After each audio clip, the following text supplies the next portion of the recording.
Today, me and Sam are going to get busy, get all these fitted back on the truck for the final time. We could have gone down that road of just fitting the stock brakes to the truck, but we knew that the truck was going to be heavier. It was going to have a lot more power than a stock GT-R. That's fine. Leave it there. My name's Baggsy.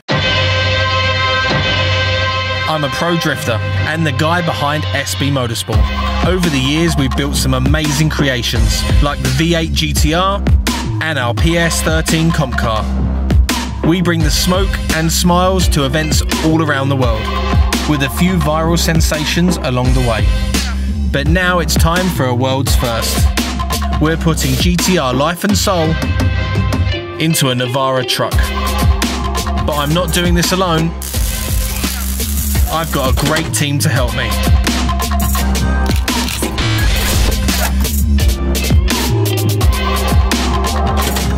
And some of the best partners in the industry.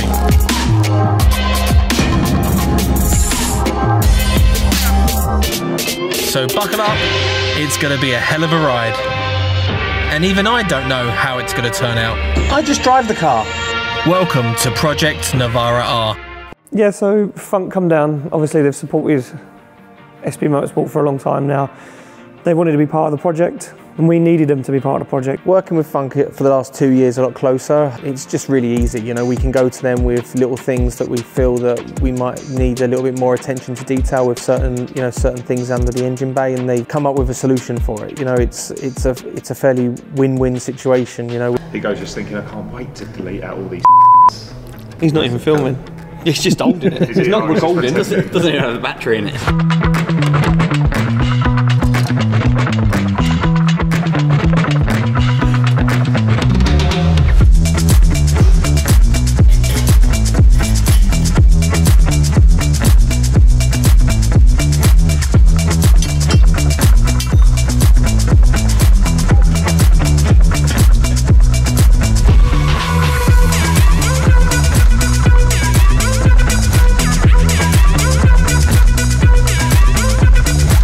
So as you can see, most of the exhaust system is removed out of the Navara-R. We've took the manifolds, the up pipes, the down pipes, all off. Everything's out, the turbos are off, the external wastegates are off. That's because today we've got Funk Motorsport coming down. As you may well know, there's a lot of heat going to be going on in the engine bay. The turbos are up higher, out of where they are in stock position. So all of these up pipes, the external wastegate dump tubes, the manifolds and the turbos all need some heat protection. So the guys from Funk are on their way at the moment. We've stripped the truck, ready for preparation. We're going to wrap all this stuff today. We're going to use a lot of their products and we're going to explain to you exactly what their products do and how they're going to benefit us with the Navara-R. So we've got Steve and Ryan with us today at SB Motorsport from Funk Motorsport and they're going to be talking us through some of the products. We explained earlier that we've got a lot of stuff that needs heat management and we brought in the specialists. So we brought you guys down to kind of guide us through what we're going to need. Obviously we know a lot about your product, we use it on all of our cars, but the Navara is a little bit different, as you guys have seen. The turbos are right up in the engine bay, we've got a lot of heat going on. So you brought quite a lot of stuff with you for us to use. We've got some heat sleeving, some blankets. Talk us through a little bit of what you brought with us. Yeah, that's fine. And as you've mentioned, obviously the Navara is a little bit different because it does have so much pipe work going on in the engine bay, and everything is so close to each other. So it is really vital, particularly in those tight areas. We did look at some blankets, but you know, just due to spacing requirements, different products work in different ways just to try to get that fixed. So yeah, I'll just quickly go over some of the items we've got here today. So we've got a good selection of sleeving. We're going to go over that in a little more detail later. This is obviously to protect vital lines, just so that you're not essentially cooking your coolant from your turbos and it's not necessarily doing the right job, that sort of thing. We've got some exhaust wrap there that will drop temperatures down to maybe 200 degrees, just for... Yeah, featuring our new skinny exhaust wrap as well, which we touched on off camera, which is something that has been requested by many customers. Just something a little bit thinner, you know, for intricate pipe work. So, exactly. But performance is exactly the same. Like I say, dropping temperatures down to about 200 degrees, starts around 700 degrees, something like that, depending on your application. But that's a huge reduction, you know, compared to other solutions on the market. We've got two of our famous Mark III turbo blankets, which you've obviously seen some videos about before. Our famous wastegate blanket, which again was very popular, and there was a lot of high demand for it, and we was one of the first people to bring that to the market. We've got dual layer barrier sheet.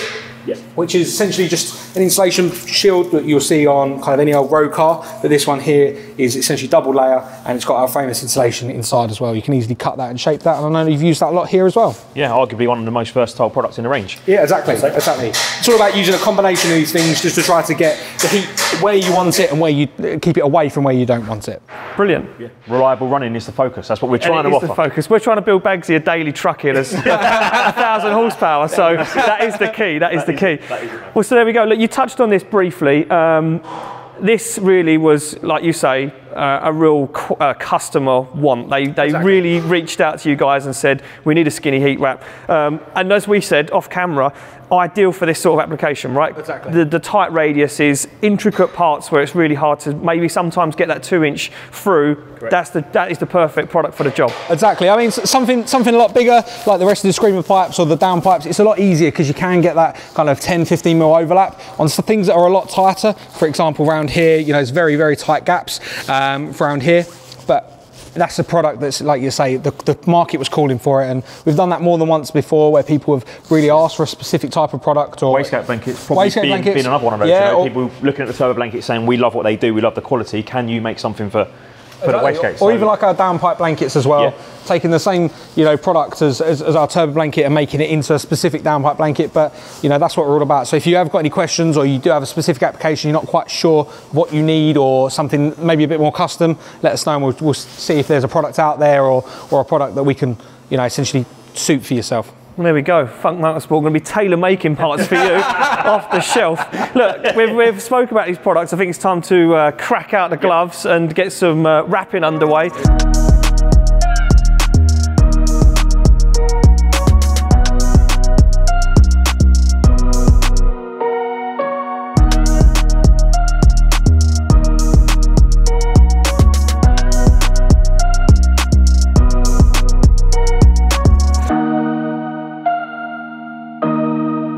So as you see in the time lapse, I wrapped all of the parts of the exhaust system that needed heat wrapping from Funk Motorsport, and today me and Sam are going to get busy, get all these fitted back on the truck for the final time, and almost ready to fire it up.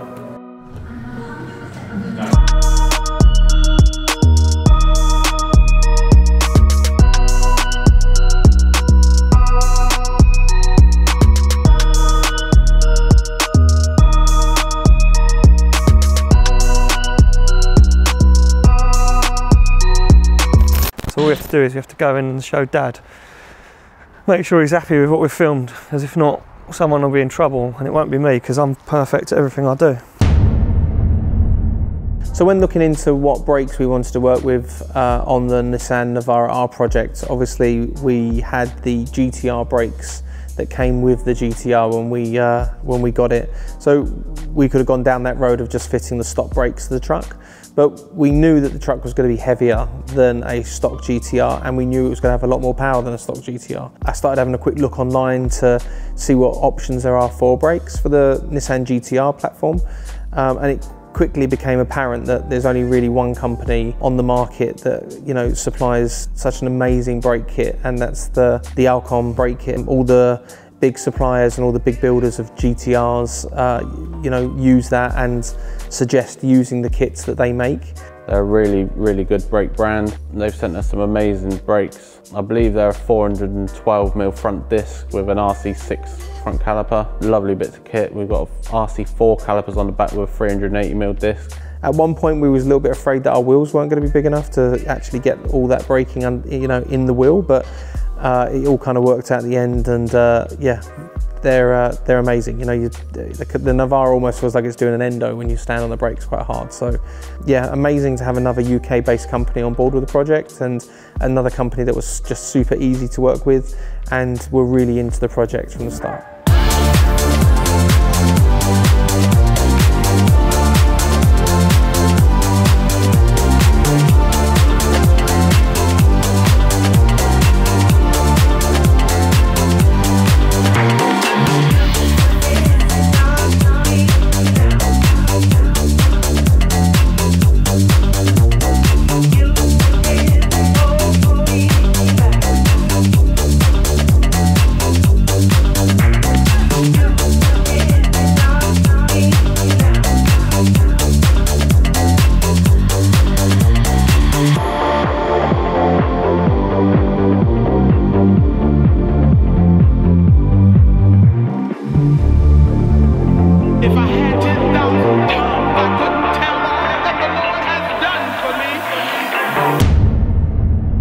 Probably one of the most difficult things on the whole project for the Nissan Navara-R was the wiring. If I'm brutally honest with you, no one wanted to do that job.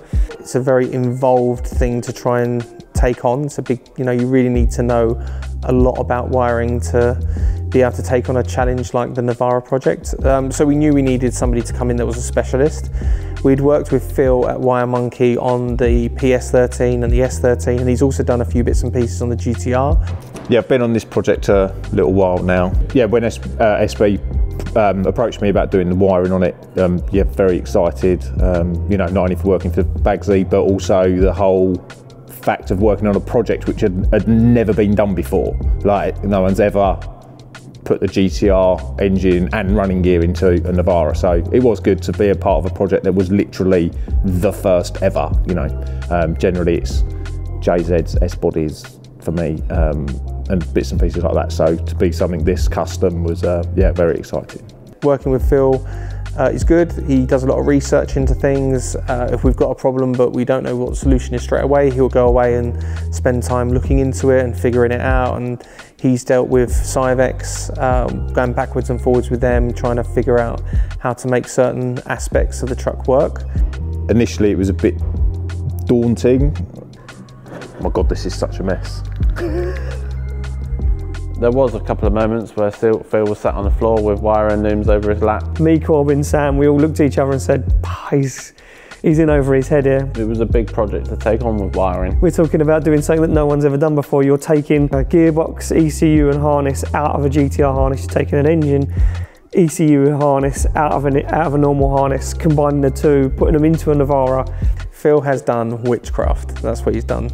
And if we ever have a problem with it, we just have to bring him back because none of us know what the hell he's done. Well, it's quite straightforward really, but I don't want to release too many of my secrets. So first of all, started by taking the Navara engine bay harness out and stripping that out of all the diesel bits and pieces that we didn't need, glow plug relays, the actual main diesel electronics ECU, that all needed to come out. And then from the fabrication side of things, where basically the suspension turrets in there, in the cab, originally would have been 2 fuse boxes. They actually had to be moved because they didn't fit there anymore, so they were then relocated inside. So that was the first main job, and then retaping that, making it look nice and sort of OE as possible, we think was the main aim. From there I then set about unpicking the transmission ECU, as I mentioned earlier, unpicking that from the GT-R loom and just making sure that rather than just chopping it out, actually taking it out wire by wire, so we kind of knew what the wires were actually meant to do and where they needed to go. Once we'd done that, that was then retrofitted into the Navara, so it then had the 4-wheel drive system. Once that was kind of in, we then concentrated on the engine harness.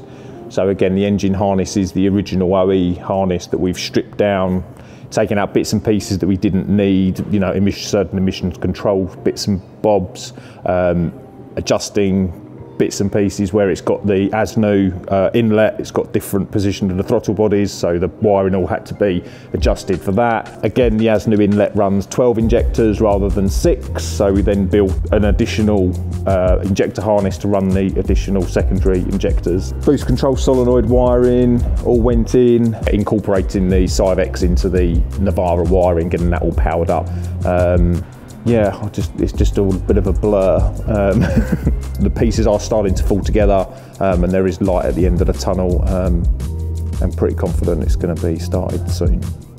Towards the end, when we eventually got the engine started and the truck moved for the first time, and it was then just sort of figuring out like systems checks and getting everything to work. I'd say that was the exciting part for us all, but certainly Phil, because that was probably when he could stand back and say we were actually getting somewhere and what he was doing was working. Getting the Navara out the trailer for the first time at the dyno, you never really know how it's going to go. I've been to the dyno a lot of times with a lot of different cars, and sometimes it can be really smooth sailing and sometimes it just goes wrong before it even starts.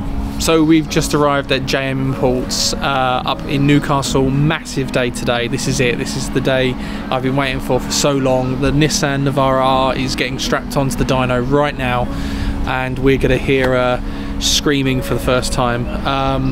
Kind of nervous, kind of excited, don't really know how to feel. Yeah, hopefully everything goes smoothly, fingers crossed, we have no big problems, and yeah, we can get some good numbers from today. So gonna head back inside now and find out how they're getting on.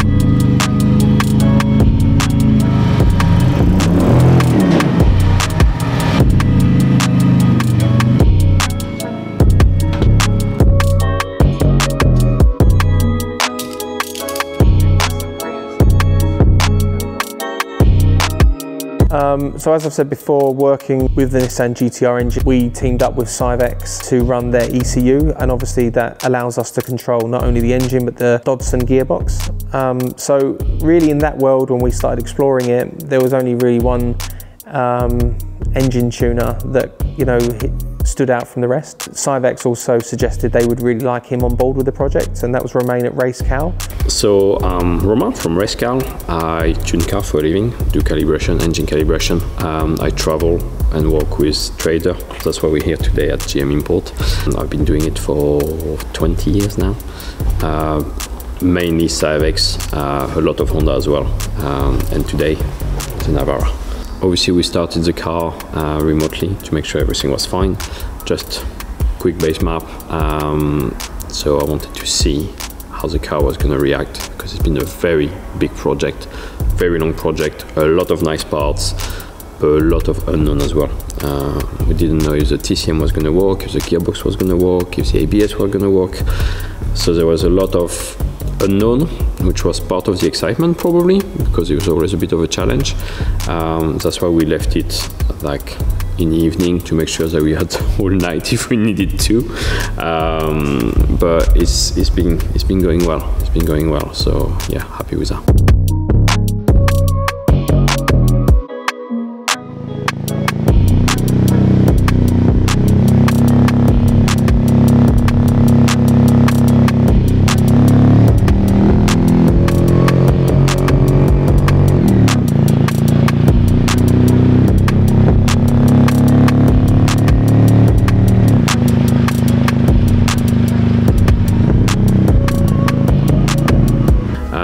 So yeah, when we put the car on the dyno, we had a bit of a doubt about the prop shaft, because it's been done, it's been custom, obviously it's not a GT-R. So make sure that you don't feel any vibrations, and the gear change are smooth, and the car feels all right. So you kind of like, you build up the process, you go slowly, you're not gonna go, let's go for 1000 bhp, turn the boost to like 2 bar, and then something bad happen. If you build up the process and if you go slowly, it's less likely for something to go wrong, or if something do go wrong, it's not going to be critical.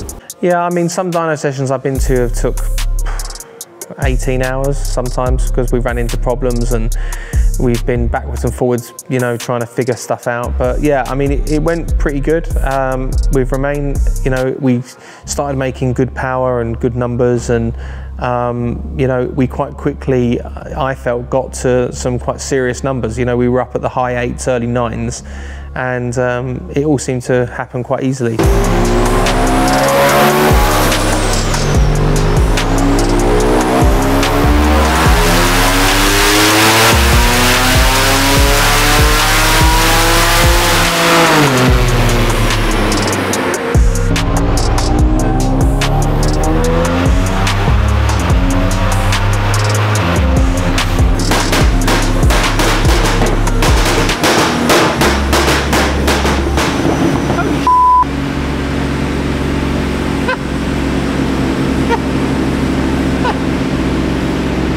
That right? Yeah. Holy so if do some maths.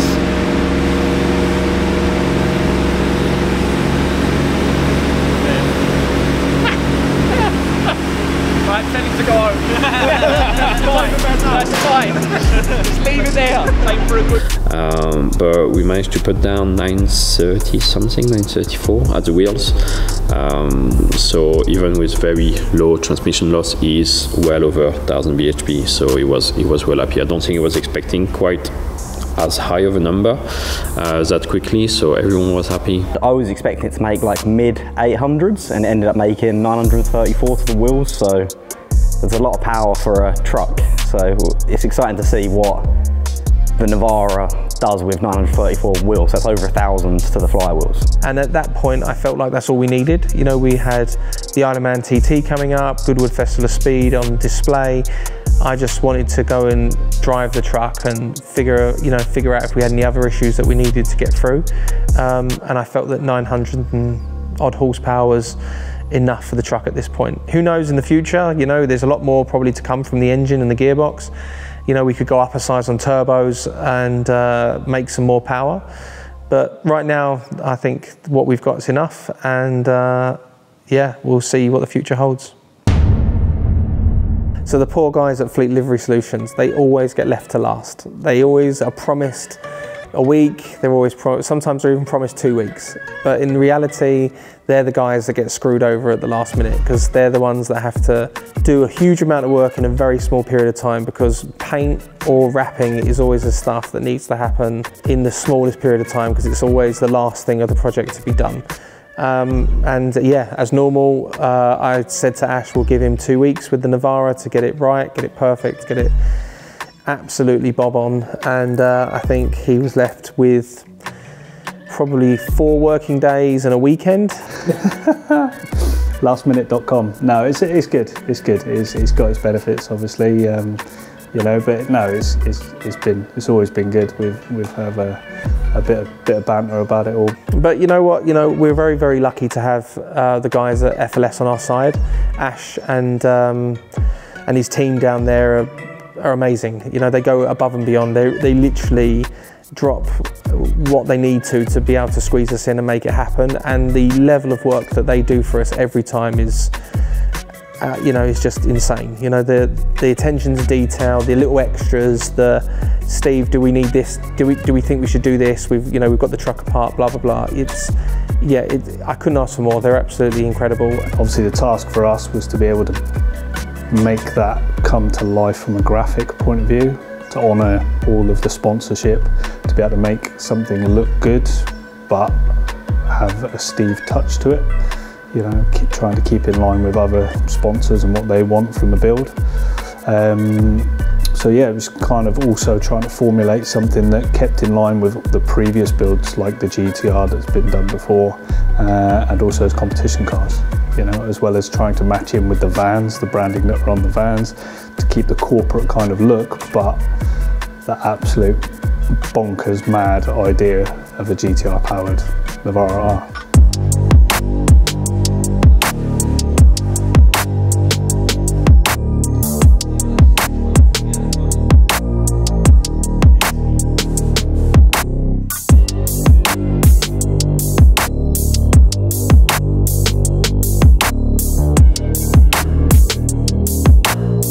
Very excited, very, very, very excited.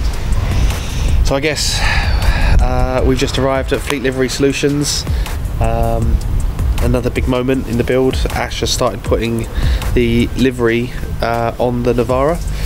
We haven't done any sponsorship logos or anything like that yet. That's what we're here to help with today and tomorrow, but the livery itself is, I think, mainly done. So yeah, let's go check it out.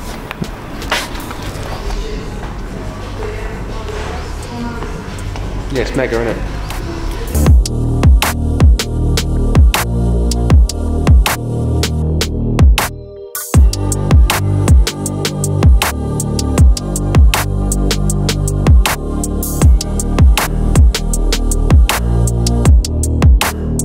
I think it works really well. It looks epic. Just epic. All of it, how it all blends in. Yeah. The yellow, I think, makes it as well. Yeah, 100%. Even down to silly things, yellow pads, the discs, yellow suspension, it just all works, doesn't it? Yeah. All right, I'll go and speak to Sam. Thanks. It was great. Sure. Very sure. Good. So when it came down to delivery, it was a little bit of myself, the guys over at Control. They've got some in-house designers. They came up with some concepts. We mixed up maybe 3 of them, the best bits of all 3 that I really liked, and then we went over to Fleet Livery Solutions with the design. They put it into a computer system where we had the drawings of all the body kit and the Navara, and sort of shaped it up so that we could get like a better look of what it was going to look like. It all got agreed, it went to print. Ash has these brand new amazing Epson printers that print the vinyl completely dry, ready to go straight onto the car, which was a godsend, because if we'd had to have waited for like the printed vinyl to have to like dry, I think it takes like 24 hours or something for the vinyl to dry before we can like lay it on the car. That would have lost us another, you know, day and a half by the time it was all ready to go. Okay, I think I'm happy with that lot. I think we should try and move that Dodson back a little bit and maybe down a little bit, but it's just going too close to those logos that are on the tilt there. Yeah, and then I think bring Dodson down a little bit and bring it back a bit. One of the tricky bits was trying to match in, so if you do something on one side, when you have a symmetrical design, you have to obviously match it on the other side, especially at points where it meets in the bonnet, and the bumper was actually the last thing to print, purely so we could make sure that the bumper matched in with both front wings to be able to just get the design to flow, so everything flows on the front wing, up onto the OEM front wing, onto the bonnet, and also down and around the bumper. So yeah, it takes quite a bit of trying to figure out in your head how you're going to make the print work to be able to flow across the whole vehicle so it all kind of matches in, as opposed to someone's just thrown some wrap at it.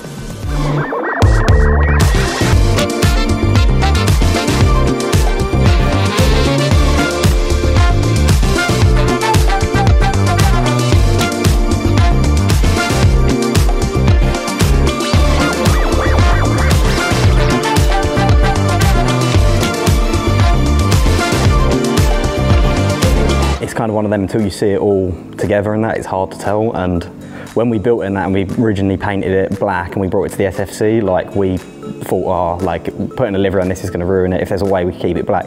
You know, it just looked really stealthy, it looked really street, it looked really cool. You know, a lot of people, and especially me and Corbin when we first built it, said, oh, I'd love to just leave it black. But that doesn't really keep all of our sponsors happy by just having a plain black truck. Couldn't look any better with a livery, in my opinion. I think the truck looks incredible, and yeah, I'm sorry if you're watching this, guys, that I only give you 4 days and a weekend, and I promise you 2 weeks, but hopefully if we ever do another project, we'll have it planned a little bit better and you'll have more time. I say that now, it's probably never going to happen, and I'm sorry.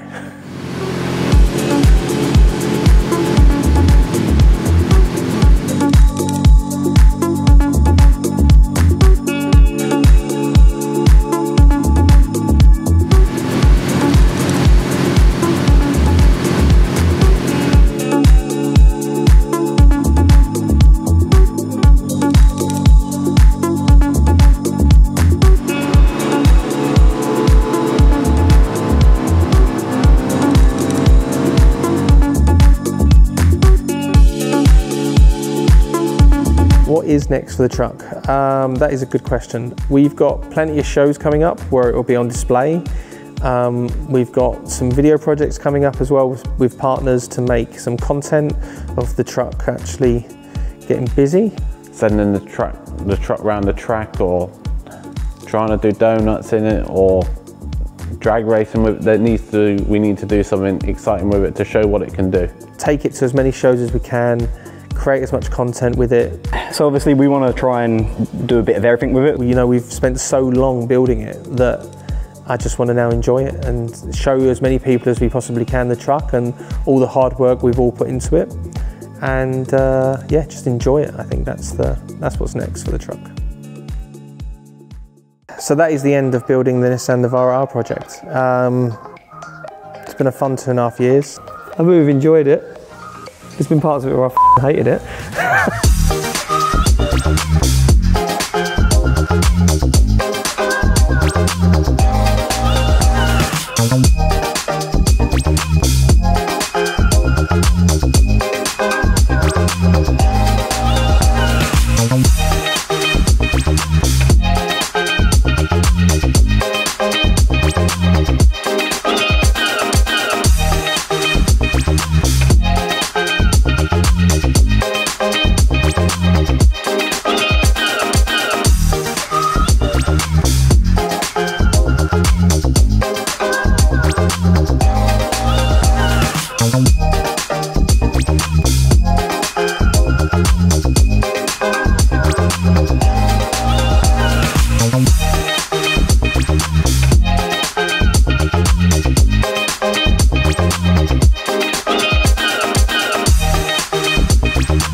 I can't thank the team enough for pulling it out of the bag. I think it's just amazing that us three idiots built this amazing truck.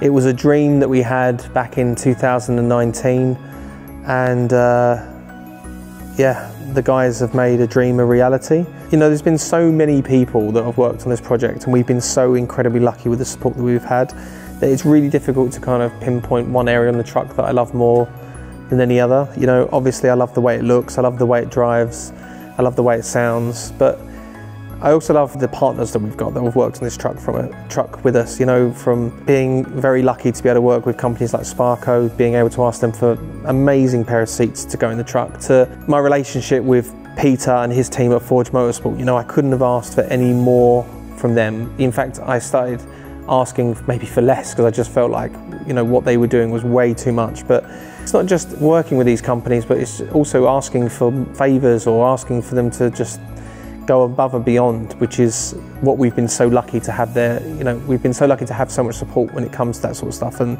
I'll be grateful for forever with this project when it comes down to not only just companies supporting the build, but just companies just going above and beyond to support the build, you know, from people's time to designing stuff, to building stuff, to supplying us stuff, to shipping stuff. We're very, very lucky to have all the partners that we've got, and especially all the partners that have supported this. There's a lot of big brands on that truck now that, you know, have helped build this truck, but there's also been a lot of brands that have helped me get to the point where I can go to these companies and pitch this project. And yeah, I'll always be very grateful, and I thank them for what they've done for me. Will you see us again on another video? It's probably my biggest question. Will you see us again doing another project? Baggsy says no more projects. I mean, I've been telling the boys for quite a while now that we're not, you know, we're not going to be building anything again anytime soon. I call bull. I think we'll see us again with another cool project soon. Maybe sooner than you think. Peace out.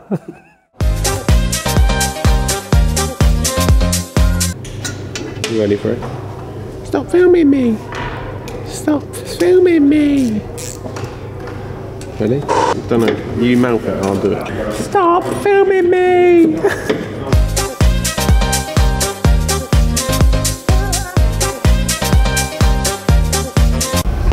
Well done, mate. You left me hanging again. Oh, sorry. Should do that again. Well done, mate. Looks amazing. Looks amazing. That was the first one. First one's definitely better. Yeah, and then you'll put take two in there. Yeah. Left me hanging.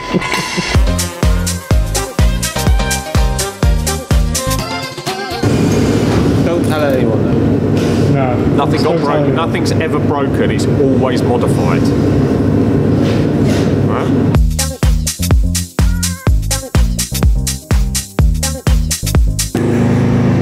Every time he's around, he's just pointing that thing in your face. It's kind of his job though, mate. I don't know. Well, not to point it in my face. Well, I never signed anything to say you could do that. Did I? I don't know if you ever signed anything. Well, I didn't know. So I make up my own rules. Stop pointing at me before I break it. Fair though, isn't it? See? Took off me then, didn't he? I'm warning you.